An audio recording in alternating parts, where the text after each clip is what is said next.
Okay, down the ride performance here. Got something different we're working on today. Gonna touch up on a new 2018 CBR1000. Don't mind, we kind of took it apart a little bit. We was checking out some things. We're gonna make this a drag bike. You know, that ain't too often.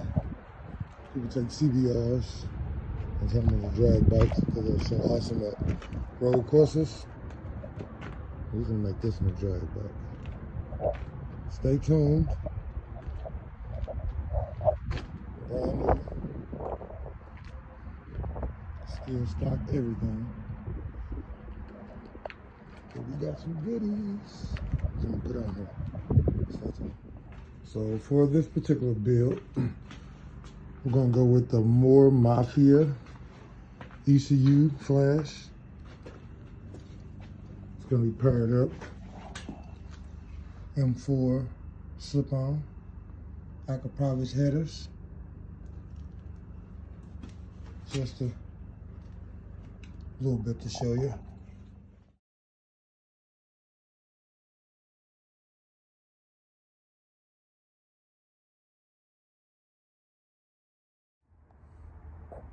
Well, I think she's coming along quite well. I finally got a swing arm put on her. Customer decided they wanted it in red. Looks pretty good. Got the new chain on. See that CBR chain guard. Yeah, she's looking good. Got a nice hookup on there for him. Get his brake line and sensor going. Get that. Hopefully tomorrow.